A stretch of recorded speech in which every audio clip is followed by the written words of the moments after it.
Wow, Adam Conover from Adam Ruins Everything responded to our reaction video. And you critiqued it as well, so we're talking about it on this week's Wednesday Checkup.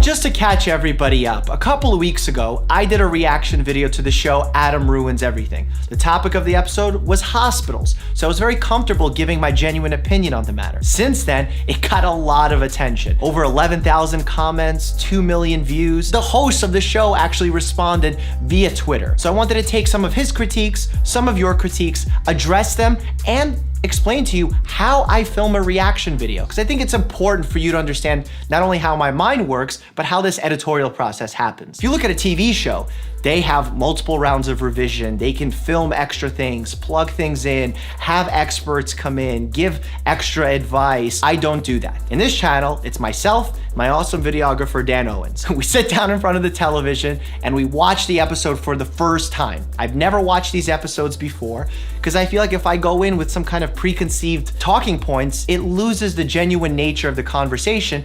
And I feel like there's something special when both you and I are watching this episode for the first time. When it comes to the editing process, I never fill in information. If I don't know something, I look it up on camera with you, or I don't include it in the final edit. I don't know all the terms. I don't know all the conditions.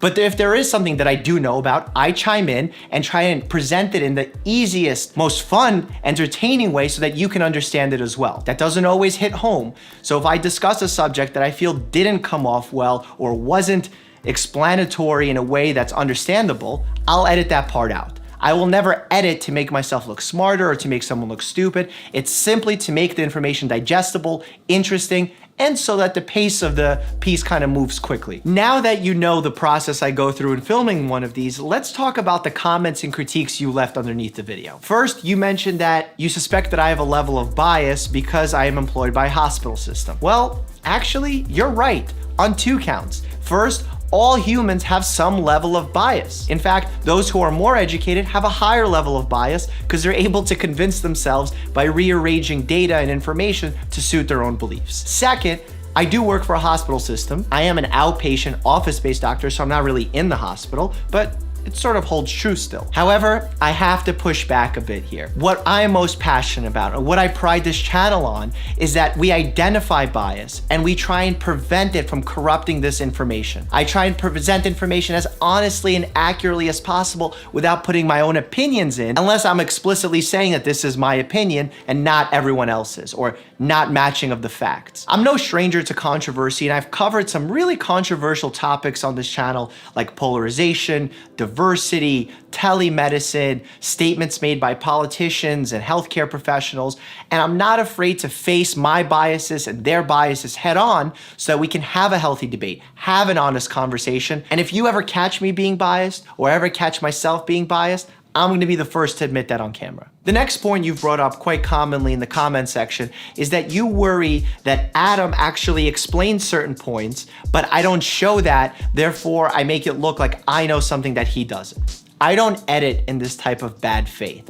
If there was something I critiqued about the show and then he went on to correct it, I would either A, jump in and say, oh, he pointed that out, so we're on the same page, or I would completely erase my critique and not include it in the final cut. To make someone look bad just to make myself look better, that is something I absolutely abhor and will avoid doing at all costs. And the final point that I saw a lot of critique on, and rightfully so, is that I didn't quite qualify why I believed hospitals to be so expensive if it wasn't just to make a buck. The reason why I left that bit out is because when I explained it on that first take, I don't do extra takes, it wasn't clean when I looked back at the edit, didn't explain it well, and I felt it would slow down the overall pace of the video, so I just completely deleted it and felt if you wanted further clarification, I could do it in the comments or do as I'm doing now. But let's chat about why hospitals are so expensive. I don't disagree with Adam that part of the reason why hospitals have such crazy prices is to make a profit. That definitely exists, and I think that certain hospitals,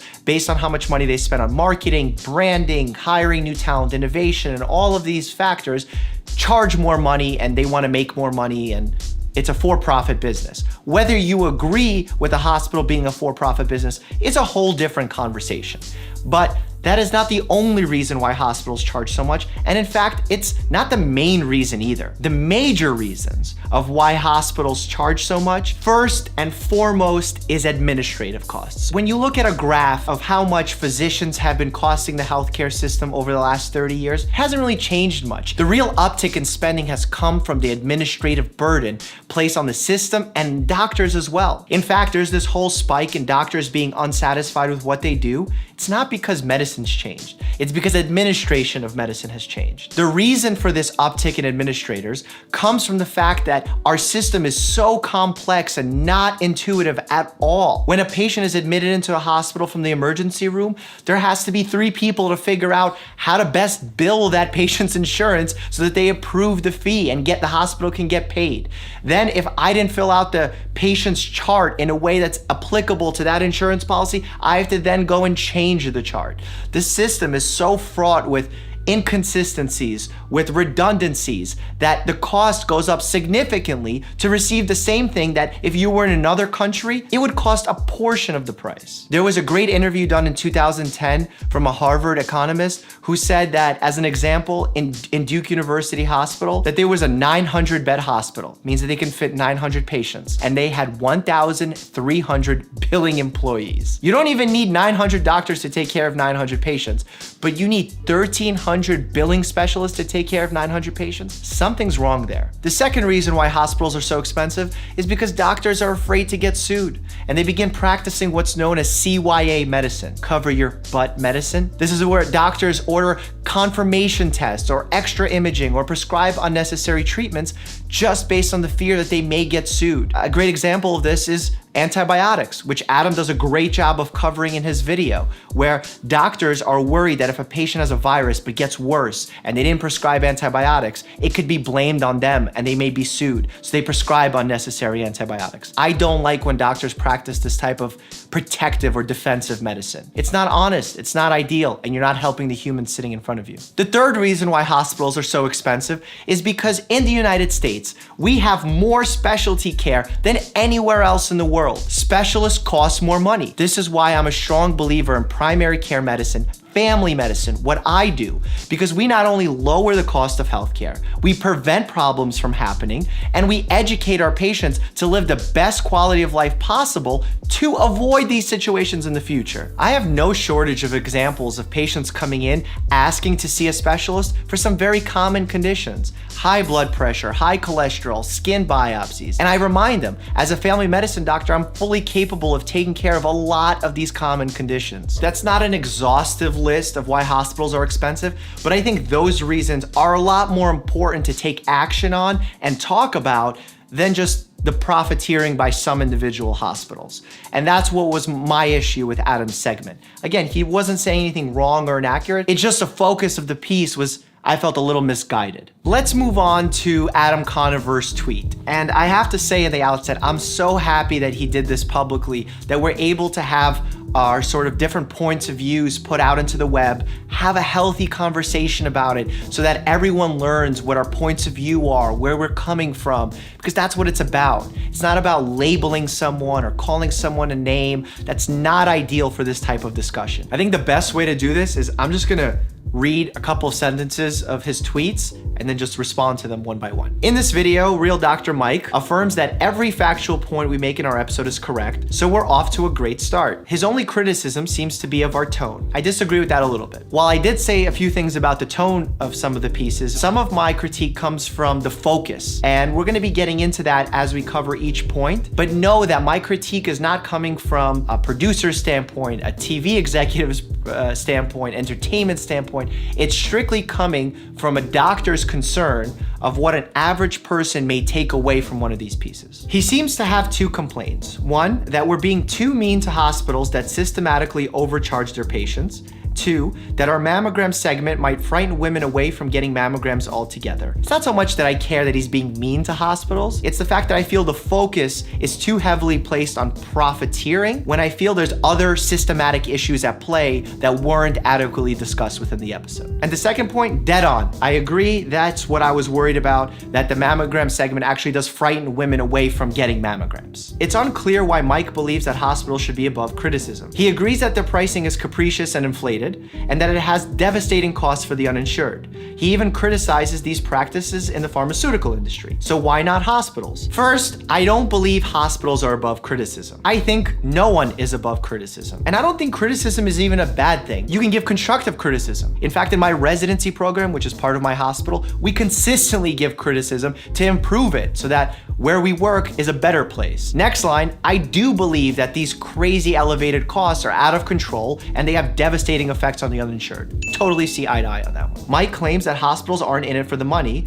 but there are thousands of for-profit hospitals in the US and even nonprofits wildly overcharge. Yes, there are many causes of high healthcare costs, but this is one of them and it deserves scrutiny. I don't think I ever claimed that hospitals aren't in it for the money. I agree that for-profit hospitals exist, and I think in the video I actually mentioned that hospitals need to turn a profit. I agree that it deserves scrutiny, but I think the laser focus that was placed on hospital profiteering was a little misguided because there's so many other things that are contributing more so to the rise of healthcare costs that weren't discussed. My job is to use comedy to point out bad business practices that hurt people. I'm not in the business of protecting the feelings of hospital bosses. I respectfully reject this criticism. I agree. I don't think he should worry about offending hospitals. And I don't think this is an issue of outrage that I think hospitals are being unfairly treated here and the hospital boss's feelings should be under consideration. No, this is a business and it's a big industry that affects millions of individuals, so we should be criticizing it openly. I just think that if we're gonna criticize any topic or debate any topic,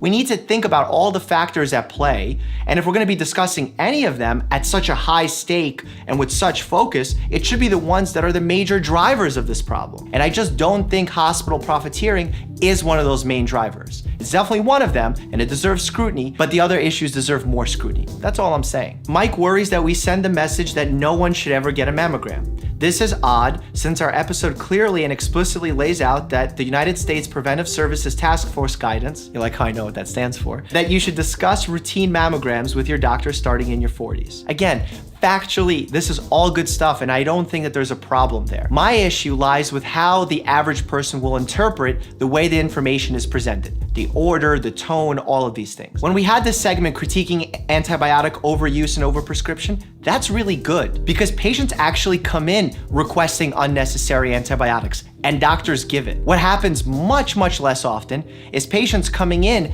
asking for unnecessary mammograms and then doctors giving them. I don't think that this is even a situation I've ever encountered or heard of a doctor encountering. Being a primary care doctor, I have a pulse. It's funny that I use this metaphor, but I have a pulse on what my patients think about medicine, what their fears are, what they think works, doesn't work, and their feelings on mammograms are negative. They don't want them. They're afraid of them. They heard that they hurt. They'll do anything to get out of getting them done. And when patients at baseline are already scared of them, by presenting them information the way that it was presented, I think it could turn them off even further. Mike also seems to take issue with our over-criticism of how mammograms were over-promoted in the 80s. However, as he admits, those myths contributed to a dangerous overdiagnosis and over-treatment. Since they're still with us today, it's important we correct them. I don't think necessarily mammograms were over-promoted because at the time, our best research showed that getting mammograms was beneficial. Now we know that starting later in life is more beneficial and less harmful. So I wouldn't necessarily call these myths that were propagated. It was the best research we had at the time, but as we know now, that isn't the truth. That's the thing with medicine. A lot of the things I'm doing today that are accurate based on the evidence that I have will be proven wrong in the coming years. This is just bound to happen as more research comes out. We need to not be afraid of that. And while I agree we do need to point out that advances in research and changes in guidance have happened, that's really something for doctors to take note of. Because if we overload patients with when they should be getting this and how these rules change year in, year out, it'll cause so much confusion for the average person that they won't be able to make an accurate decision. The average person wants to avoid mammograms and has an unfavorable view of them already, and now we're just throwing more fuel on the fire. Finally, Mike says that as a doctor, he may have presented the information differently. I agree that when covering medical issues, deferring to doctors is essential. That's why our script was reviewed by physician, cancer researcher, and our expert for this episode, Dr. Joan Elmore. We did multiple rounds of revision on the script based on Dr. Elmore's extensive notes and feedback, which drew from her clinical experience treating cancer patients. It was very important to us and her that the segment accurately represented the advice she'd given her office. Again, I agree that this episode is factually accurate, and I love the sit-down interview that was done at the end of the episode. However, that initial skit, which is the most engaging part of the episode, and the first part of the episode, that's where people pay attention to most, really painted mammograms in an unfavorable view. I understand that factually speaking, it was painting them in an unfavorable view